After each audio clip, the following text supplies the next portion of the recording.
Absolutely, there is a better way, and that seeping of imperfect understanding of leadership and leadership excellence and the developing of that excellence into the succession planning means that there are real consequences. Hmm. And the immediate consequences, and I was probably being over dramatic when I said great leadership goes to die in that middle box.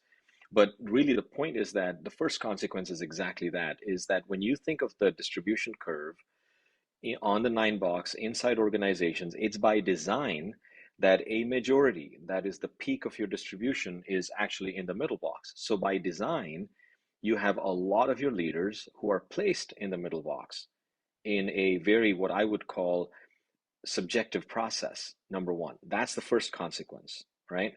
Then the second consequence is exactly, like what you were saying about, who are you identifying and what are you doing and how are you developing them. There's an entire community and segment of leaders who never make it into what's called the upper elbow, which is the high potential three box.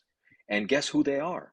They are people who are performing really well, but they never make it into the top, into the high potential box because they're expert leaders. They are technical experts.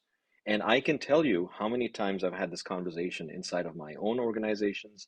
We as Rejuvi, when we go talk to our clients, and also external benchmarking, that there's a whole community of leadership that's just never ever identified as high potential because they're technical experts. So they're critical to the business, they're Hmm. critical to the operations, they're performing at a very high level, but somehow they don't have high potential. And we have never questioned the contradiction in that statement. Hmm. We've Agree. never questioned the contradiction in that statement. And